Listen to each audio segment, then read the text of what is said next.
As a child, there's a lot of stuff that you're told is just the way of life. You ask, and you just find out, well, this is just how things are meant to be. Now, as a child, you don't really have an understanding, so you just accept that as the way of the world.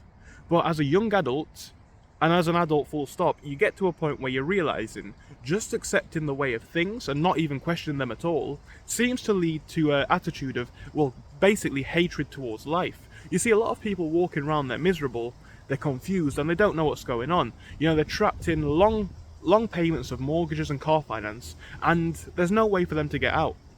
One thing that I'm noticing more and more as I interact with people from around the world and as I see different things as well on my travels is a trend that we see. I think it's mainly a European trend, but again, I live in the UK. Let's relate it to here. The concept of old money countries, like certain countries appear to just be old money countries. And that might sound weird, it might sound questionable, it might sound like a pointless video, but hear me out, guys, because I think this is a very valid point for anybody trying to make it in the world.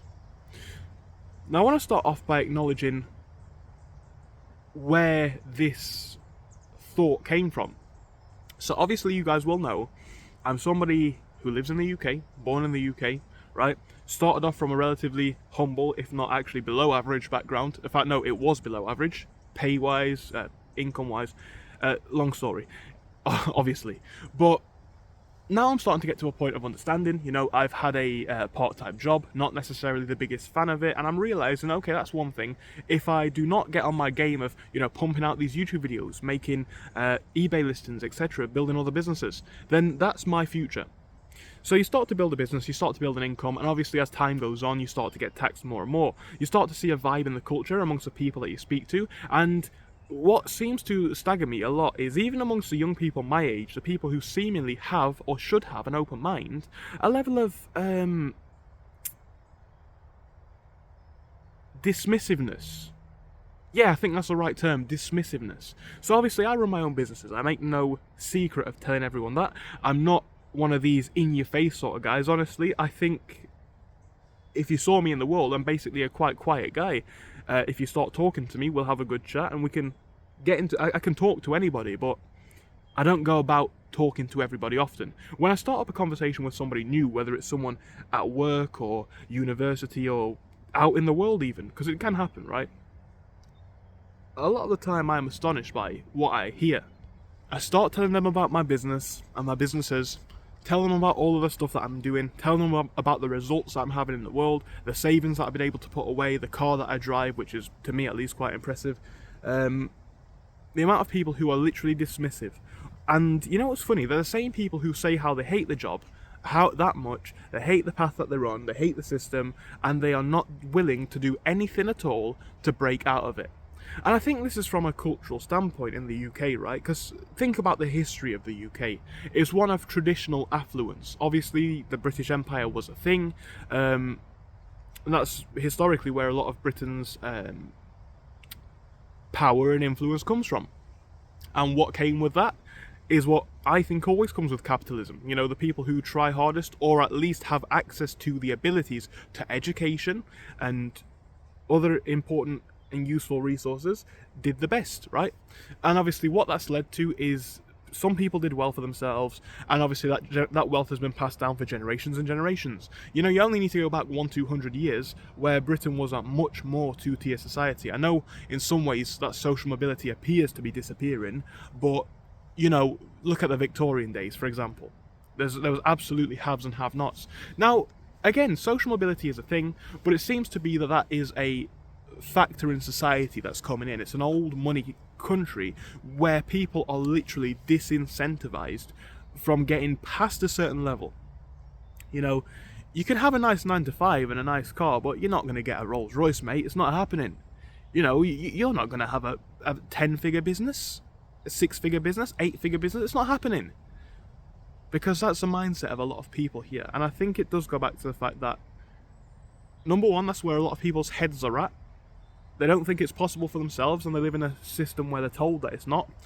And also, there's a lot of disincentives for business owners. Again, like I've said before, I've said this in numerous videos before. Someone like me who is just making a business, right? I'm just selling stuff. I don't even necessarily have the money to buy a house. I've got a car. I've got enough money to pay rent, etc. But I'm not making a killing.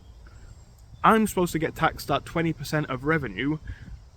There's billionaires out there who don't pay a penny in the UK. Now, again, maybe that is because they've got the right advisors, etc. But you see what I mean, right? And to be a rich person, a CEO, a billionaire, etc. in the UK is seen as like almost like you're a god. And I notice like that in a lot of capitalist countries. But there really is a system here of, the middle class, the upper middle class are treated in a very different way, I think. And I make a stark contrast in this, at least in my opinion, to what I've seen in people from places like America, for example, or actually a lot of up-and-coming countries like China. In the UK, obviously being a student, I've met a lot of international people, people who come here to study and take advantage fairly of the UK's brilliant education system. A lot of people come from China, a lot of people come from America, and you know what? You talk to these people about their business, your business, and it seems that the vibe is completely different. Now, obviously, people from certain countries, it may be just a language barrier or a tonality difference, but Americans, for example, right? You can talk completely straightly to American in English, and they're going to understand you fully. It seems like they have a much more, and obviously I've got American family as well, it seems like they've got a much more accepting attitude for people trying to do well for themselves, rather than sweeping it under the rug.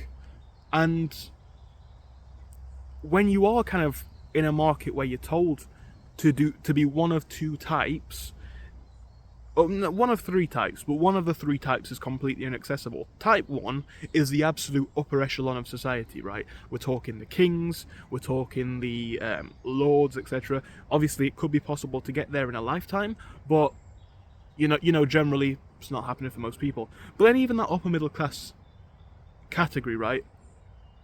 And then obviously the rest of us, right? The working class, the people who had a regular upbringing. There's definitely a perception difference amongst people.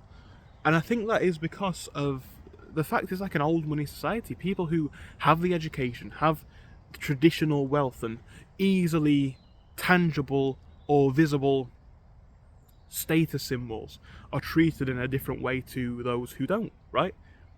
Those who have big dreams are seen as idiots. Those who have big dreams are seen as stupid. They're uneducated. They don't know. They're not thinking. They don't have the abilities to facilitate that.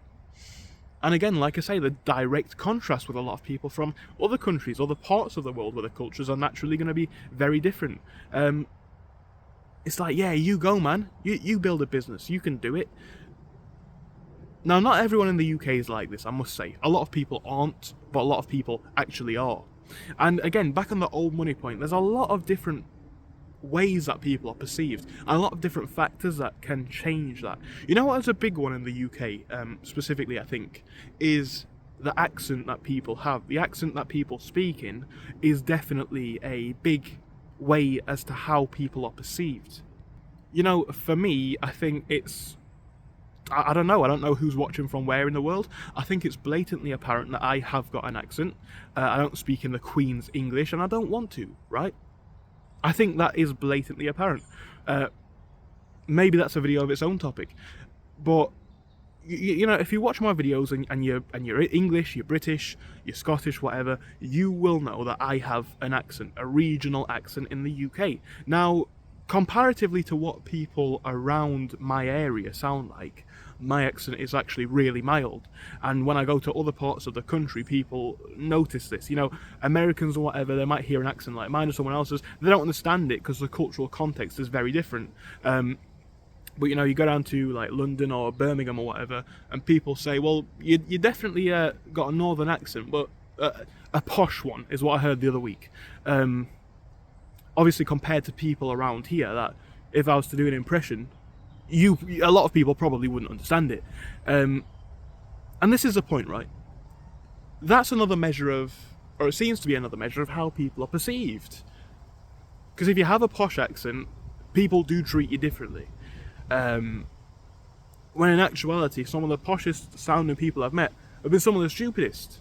And a lot of the, I don't know what you want to call it, most average, most strong accent people that I've heard, they're just regular folk, right?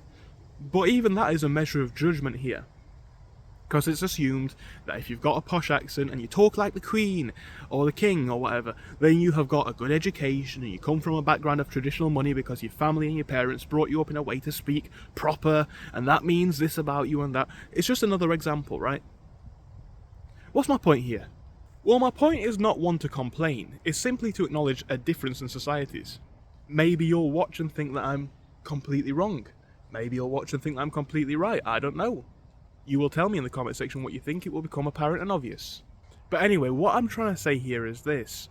It seems that a lot of places and a lot of people in places like the UK are literally fixed in a social class in a way. And that's the thing in today's UK society, you know, people complain about a lot of different things. You know, take a look at myself, right? I don't think that the UK is a racist country, not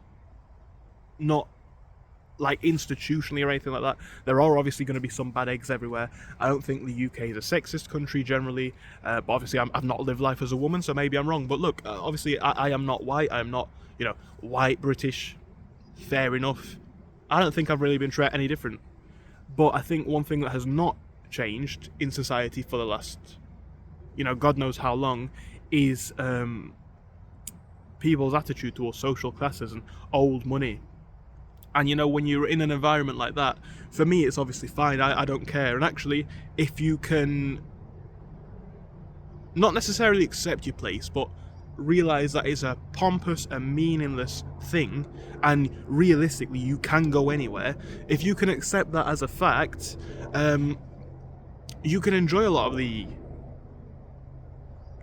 the privileges of high society. But it does seem that there is a very apparent divide, and this is not a new thing, you know, it's not a cost of living topic video, it's not a money, it's a social acknowledgement. No real issue with it. But I think this is the case, and I don't know if it's the case everywhere, but I've been told that generally, from a couple of people actually, that the same is true in, for example, Italy. You know, a lot of the old, I don't know if this is true, this is what actual Italians have told me, a lot of the old money people, or the old people, or the people, they look down on people trying to build an online business or something like that. Maybe it's wrong, maybe it's right, I don't know. I can only speak about the UK, but it definitely does seem that there is that sort of old money vibe, and people who are in those cliques live very differently to those who aren't.